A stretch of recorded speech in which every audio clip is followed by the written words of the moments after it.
भारत माता की जय, भारत माता की जय, जय श्री राम, जय श्री राम, जय श्री राम, जय श्री राम। नरेंद्र मोदी गाరి నాయకత్వం, నరేంద్ర మోడీ గారి నాయకత్వం।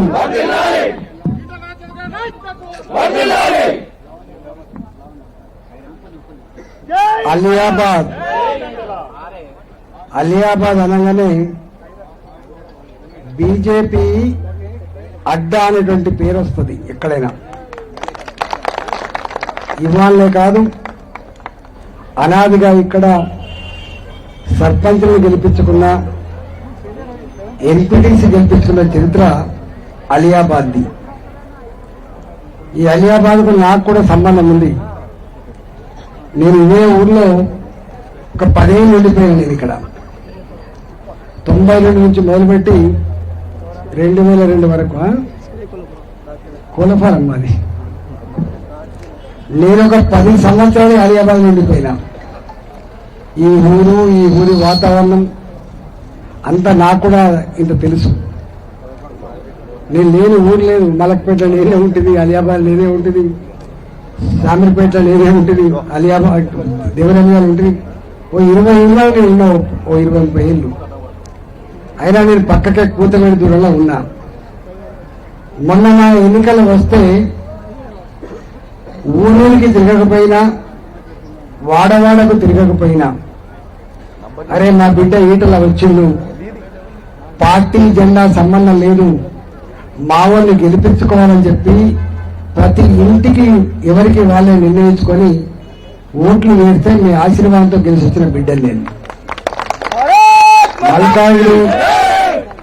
మల్కాజ్గిరి పార్లమెంట్ లో 4 లక్షల మెజారిటీ ఇచ్చి ఒక చరిత్ర సృష్టించినటువంటి నియోజకవర్గం, చరిత్ర సృష్టించిన ప్రజలు మల్కాజ్గిరి ప్రజలు। గాంధీ మల్లికన్ ఎలక్షన్కి వచ్చినది। ఇవాళ ఇక్కడ 3 మున్సిపాలిటీలు ఉన్నాయి। అటు పక్కకు 3 చింతలపల్లె, మేడ్చల్ పక్కకు ఎల్లంపేట మున్సిపాలిటీ, ఇవాళ ఆలియాబాద్ మున్సిపాలిటీ। సుదర్శన్ రెడ్డి చెప్పిండు 2 పార్టీల గురించి, నేను వాళ్ళ గురించి చెప్పను, కానీ భారతీయ జనతా పార్టీ ఏం చేస్తుంది ఇవాళ మీరు తెలవాలి। ఒకనాడు రూపాయి కిలో బియ్యం అంటే ఎన్టీ రామారావు గుర్తుకొచ్చింది మీకు, కానీ ఇవాళ మనం తింటున్న బియ్యం మనిషికి 5 కిలోలు వచ్చే బియ్యం నరేంద్ర మోడీ గారు పంపించిన బియ్యం అని చెప్పడం చేస్తున్నాం। మనిషికి 5 కిలోల బియ్యం మోడీ గారు పంపిస్తున్న బియ్యం అని చెప్పడం చేస్తున్నాం। 1 కిలో మాత్రం వాళ్ళు కలిపి మనకి ఇస్తాను। ఇవాళ గ్రామాలు మొన్నటిదాకా గ్రామాలు ఇవన్నీ కూడా గ్రామాలలో సిమెంట్ రోడ్లు వేయాలన్నా, మురికి కాలువలు కట్టాలన్నా, శ్మశాన వాటికలు కట్టాలన్నా, గ్రామ పంచాయతీ బిల్డింగ్లు నిర్మాణం చేయాలన్నా, అంగన్వాడీ సెంటర్లు నడవాలన్నా, ఆశా వర్కర్ల వ్యవస్థ నడవాలన్నా, చెట్లు పచ్చగా పెరగాలన్నా, శ్మశాన వాటికలు కట్టాలన్నా, తడి చెత్త పొడి చెత్త కట్టిన షెడ్లు, ఇవాళ రైతు వేదికలు, ఇవన్నీ కూడా కేంద్ర ప్రభుత్వం పంపిస్తే వచ్చిన డబ్బుతో కట్టినవి తప్ప ఇక్కడ రాష్ట్ర ప్రభుత్వం 5 రూపాయల బిల్లు ఇవ్వలేదు। మీరేమైనా గ్రామ పంచాయతీలు అడగండి, గ్రామ పంచాయతీలో పనిచేసే సిబ్బంది మొన్నటిదాకా కేంద్ర ప్రభుత్వం పంపించే 15th ఫైనాన్స్ నిధులు తప్ప, ఆ పైసలెత్తనే కరెంటు బిల్లు కట్టినాం, ఆ పైసలెత్తనే వాళ్ళకి జీతాలు ఇచ్చినాం, ఆ పైసలు మిగిలితేనే ఇంత రోడ్ వేసినాం తప్ప ఇక్కడ మాత్రం 1 రూపాయి లేదు। ఇవాళ మీకు అర్థం కావాల్సింది ఏంటంటే, స్వయంగా ముఖ్యమంత్రి గారే ఒక మాట అంటాడు ఎప్పుడు, రాష్ట్రం అంతా దివాలా తీసింది, పైసలు లేవు, నన్ను కోసినా కూడా 1 రూపాయి రాదు అని వారు చెప్తున్నారంటే, ఈ రాష్ట్ర ప్రభుత్వం రేపు మున్సిపాలిటీలలో గెలిచిన పాలక మండళ్లకు కూడా 5 పైసల బిల్లు ఇవ్వలేదు। ఇక్కడ రిటైర్డ్ ఉద్యోగులు ఉంటే అడగండి, రిటైర్డ్ ఉద్యోగులకు వాళ్ళకు రావాల్సినటువంటి రిటైర్మెంట్ బెనిఫిట్స్ ఏవైతున్నాయో రిటైర్ అయినప్పుడు ఏదైతే పైసలు రావాలో గవర్నమెంట్ దగ్గర నుంచి వెళ్ళి మీరు దాచుకున్న పైసలు రావాలో ఆ పైసలు కూడా ఇచ్చే పరిస్థితి అని చెప్పి ఆయన చెప్తాను. ఒక డబ్బులు కనుక ఉంటే ఇవాళ ఆనాడు ఎన్నికలలో రేవంత్ రెడ్డి గారు ఒక మాట ఇచ్చిండు, ప్రతి తెలంగాణ ఆడబిడ్డకు కులముతో ప్రాంతీయతో సంబంధం లేకుండా 2,500 రూపాయలు పెన్షన్ లాగా అందిస్తా అని చెప్పిన మాట వాస్తవం కాదని చెప్పండి. 2,000 రూపాయల పెన్షన్ ని 4,000 రూపాయలు ఇస్తా అని చెప్పిండు. నిజమా కాదని మీరు చెప్పండి. 4,000 ఉన్నటువంటి హ్యాండిక్యాప్ పెన్షన్ 6,000 రూపాయలు ఇస్తా అని చెప్పిండు. నిజమా కాదని మీరు చెప్పండి. ఇవాళ ఈ 4,000 దేవుడు ఎరుగు, 6,000 రూపాయలు దేవుడు ఎరుగు. కానీ మనం భర్తలు చనిపోయిన మహిళలకు ఇప్పటిదాకా మళ్ళీ పెన్షన్ కొత్త లేవు. 65 సంవత్సరాలు నిండినటువంటి ముసలి వాళ్లకు పెన్షన్ లేదు. విధి వంచన గురై ఎక్కడైనా యాక్సిడెంట్ అయి జీవచ్చా వల్ల పని ఉన్న వాళ్ళకు కూడా పెన్షన్ లేవు. భర్తలు వదిలిపెట్టిన ఒంటరి మహిళలకు కూడా ఇలా పెన్షన్ వస్తుందని చెప్పండి. కొత్త పెన్షన్ లేవు, పెన్షన్ కూడా లేదు. ఇంకా ప్రతి చదువుకున్న నిరుద్యోగ బిడ్డకి ఉద్యోగం వచ్చేంత వరకు ఆనాడు కేసీఆర్ చెప్పిన మనం ఏం చెప్పింది? కేసీఆర్ ఏం చెప్పిన నాడు 4,000 రూపాయలు ఉద్యోగం వచ్చేంత వరకు నిరుద్యోగ వృత్తి ప్రతి నెల ఇస్తా అని చెప్పి ఇచ్చిందా? ఇవాళ మళ్ళా ఈ కాంగ్రెస్ పార్టీ చెప్పింది, ఇచ్చిందా? ఏమన్నా ఆడపిల్లలు డిగ్రీ చదివి ఆడపిల్లలు స్కూటీ వస్తాయని చెప్పిండు. పెళ్లిని చేసుకునేటువంటి ఆడబిడ్డలకు తల్లి మీద తండ్రి మీద భారం పడకుండా 1,00,000 రూపాయలు ఏం పిసాది తులం బంగారం ఇస్తా అని చెప్పిండు. ఇవాళ ఏ ఊరి పోయినా ఒకటే అంటుండ్రు, తులం బంగారం ఎక్కడ పోయింది బిడ్డ, తులం బంగారం ఎక్కడ పోయింది బిడ్డ. పేదవాళ్ళు బంగారంతో ఉన్న పుస్తకాలు కొనుక్కునే పరిస్థితి లేవు, రోడ్డు కొనుక్కునే పరిస్థితి వచ్చింది బిడ్డ. 2,00,000 రూపాయలకు తులమైంది బిడ్డ అని చెప్పి అంటున్నాం. నిజంగానే కనుక డబ్బులు ఉంటే రేవంత్ రెడ్డి గారు మరి 2,00,000 రూపాయలు తులం బంగారం కూడా ఇచ్చాడు. కానీ లేవు ఇక్కడ. కాబట్టి వాళ్ళు వస్తారు, వచ్చి అంటారు మాకే ఓటేస్తే మేమే పని చేస్తాం, ఏముందని ఇస్తావు, నీ దగ్గర లేదు. ఇక టీఆర్ఎస్ పార్టీ మీకు తెలుసు, ఇవాళ ఎమ్మెల్యే గారే స్వయంగా అంటాడు, నేను గెలిచిన వాడిని అందరూ ఉంట చేస్తూనే ఉన్నా అంటాడు ఆయన. నా చేతులు ఏమి లేదని చెప్తాడు ఆయన. ఎక్కడికి పోయినా నా చేతులు ఏం లేదు, నా చేతులు ఏమి లేదు అంటాడు. మరి ఏమి చేతులు నీ పార్టీకి ఓటేని ఎందుకంటున్నావు? ఓటేమని ఎందుకంటున్నావు? రేపు మున్సిపాలిటీలలో ఆ పార్టీకి కనుక ఓట్లు వేస్తే చైర్మన్ అయితే 5 పైసల బిల్ల పనిచేసే ఆస్కారం లేదు. ఇలా మల్లారెడ్డి గారు ఎట్లయితే నా చేతులు ఏమి లేదు, నా చేతులు ఏమిటో రేపు టీఆర్ఎస్ పార్టీ ఇక్కడ గెలిస్తే కూడా గదే అంటాడు. కాబట్టి వీళ్లకు లేదు, నా వాళ్లకు లేదు. మళ్ళీ మీరు ఇలా మున్సిపాలిటీ అడగండి, మళ్ళీ 15th ఫైనాన్స్ నిధులు వస్తేనే మన మున్సిపాలిటీలో ఉన్నటువంటి సిబ్బందికి జీతాలు వస్తాయి.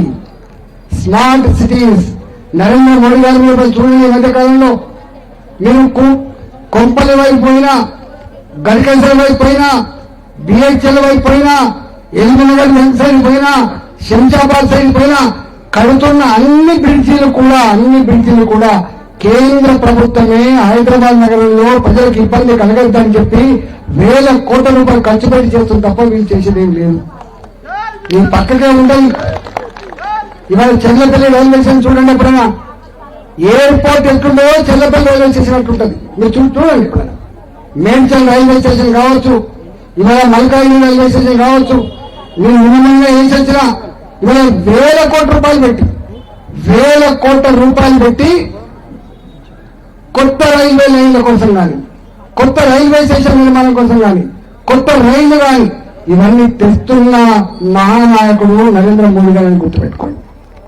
ఇవాళ 10 ఏళ్లు పాలించిన తర్వాత నరేంద్ర మోడీ గారు 10 ఏళ్లు పాలించిన తర్వాత 140 కోట్ల ప్రజలకి ఒకటే మాట చెప్పిండు, నేను మీ బిడ్డను, మీ సేవకుని నేను గరీబ్ కుటుంబంలో పుట్టిన బిడ్డను అని చెప్పిండు.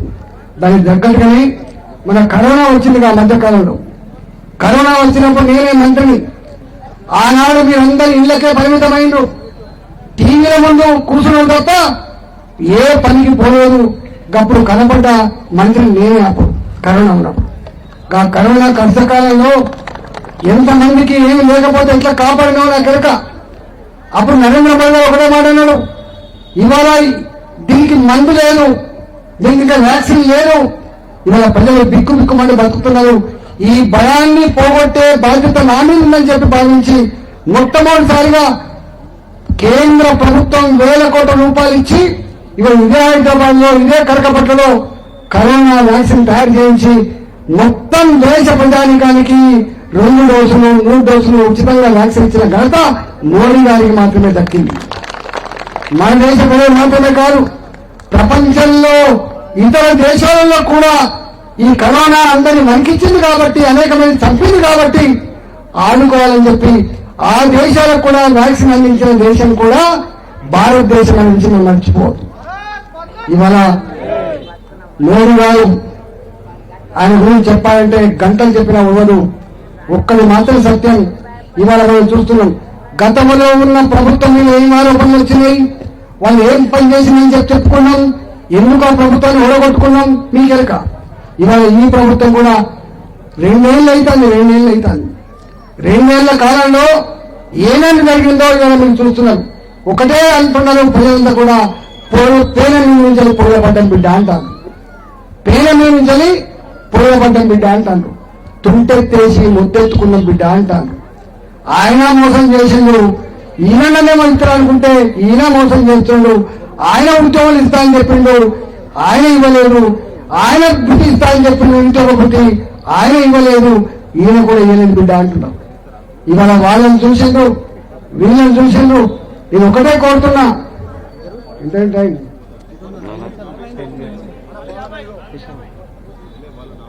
టైం వస్తుందా తొందరగా. అందుకని వాళ్ళని చూసిండ్రు, మీరు వీళ్ళని చూసిండ్రు, వాళ్ళ దోపిడీ పాలన చూసిండ్రు, మీరు దోపిడీ పాలన చూసిండ్రు. ఇవాళ ధరణి వచ్చింది. ధరణిలో ఎన్నో సంవత్సరాలుగా ఏ భూమి మీద అయితే మనం బతుకుతున్నామో, ఏ భూమిని నమ్ముకొని అయితే మనం చూసుకుంటూ ముడిచినామో, అనేక లక్షల మంది రైతుల భూములు గల్లంటైపోయిన మన వాస్తవం కాదా?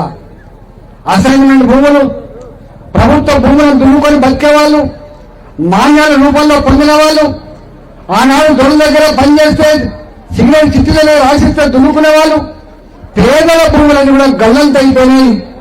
ఇంత పెద్ద విలువైన భూములు నాకు బాగా తెలుసు. ఇక్కడ నేను వచ్చిన నాడికి ₹1,00,000 ఎకరం ఉండే, 50,000 ₹1,00,000 ఎకరం ఉండే, ఇలా 10 కోట్ల ఎకరం అయింది. ఇక్కడ 9 కోట్లు 10 కోట్ల ఎకరం అయింది. ఇలా కర్రెల పడగానే కన్నెల పడ్డట్టుగా 50 ఏళ్ల క్రితం 60 ఏళ్ల క్రితం ఏ ప్రభుత్వ భూములు అయితే పేదలు దున్నుకున్నారో అలాంటి భూములను వీళ్ళకెందుకని చెప్పి ఇలా ధరణి వచ్చి గద్దల కొట్టుకపోయింది, గల్లంత అయిపోయినాయి. ఇప్పటికీ వాళ్ళ కాగితాలు లేవు, భూముల మీద వాళ్ళే ఉన్న కాగితాలు మాత్రం లేవు.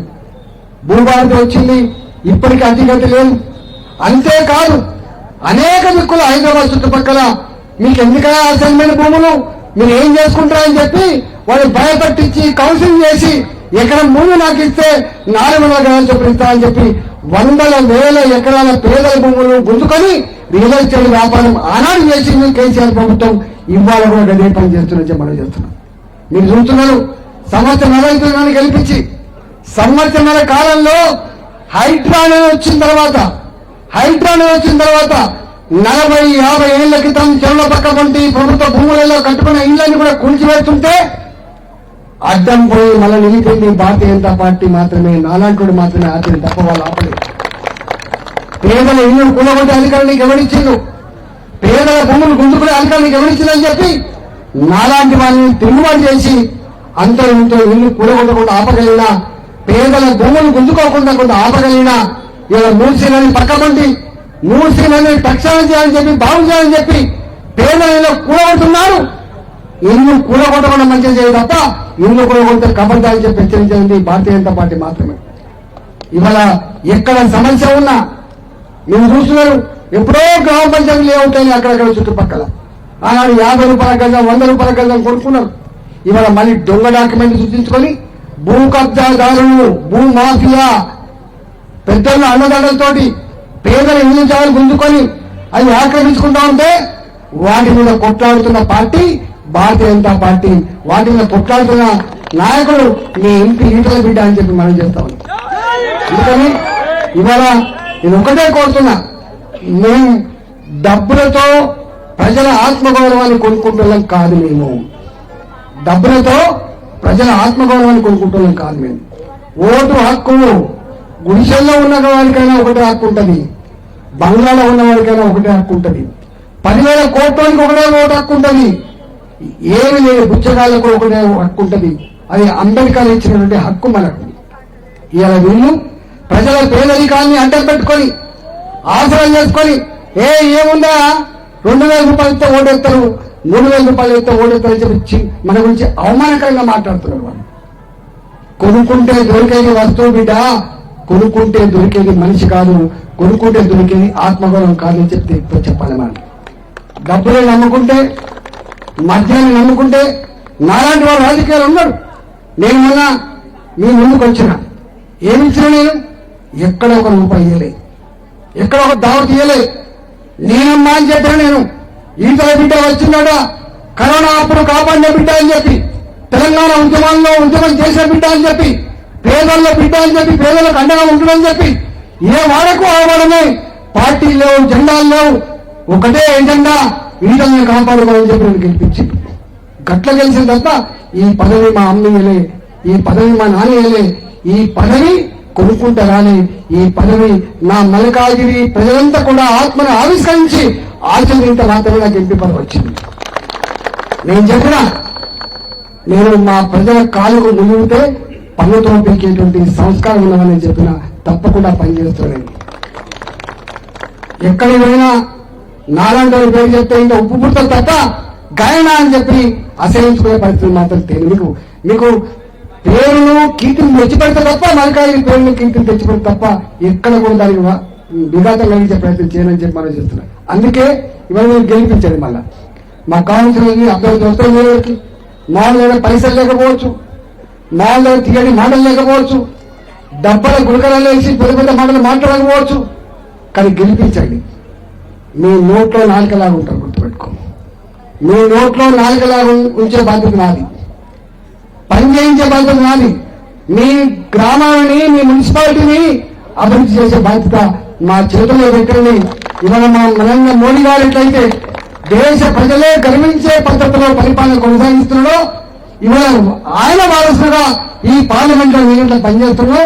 రేపు మున్సిపాలిటీలో కూడా మా కౌన్సిలర్లు మీకు కంటికి రెప్పలాగా, మీ నోటు నాలుకలాగా ఉండి పనిచేసి పెడతారు, మీ ఇంటి బిడ్డగా అని చెప్పి చేతులు పెట్టడానికి వచ్చింది. కాబట్టి మా గుర్తు మీకు తెలుసు, పువ్వు గుర్తు కోటైన చరిత్ర మీది కాబట్టి, బీజేపీని ఆశ్రయించిన చరిత్ర మీది కాబట్టి, మీరందరూ కూడా ఎక్కడ ఏ అభ్యర్థున్నా కూడా గుర్తు మాత్రం పువ్వు గుర్తే ఉంటుంది. కాబట్టి వ్యక్తులుగా వాళ్ళంతా మీ వాడకట్టుకు వచ్చి, మీ ఇంటికి వచ్చి మీ ఆశీర్వాదం పొందుతారు. కాబట్టి భారతీయ జనతా పార్టీని గెలిపించండి, ఈ మున్సిపాలిటీని అభివృద్ధి చేసుకోండి, మీకు కాపాడుకునే బిడ్డని గెలిపించమని చెప్పి కోర్టు తెలుసుకున్నా. భారత్ మాతాకి, భారత్ మాతాకి, నరేంద్ర మోడీ గారి నాయకత్వం, నరేంద్ర మోడీ గారి నాయకత్వం, నరేంద్ర మోడీ గారి నాయకత్వం.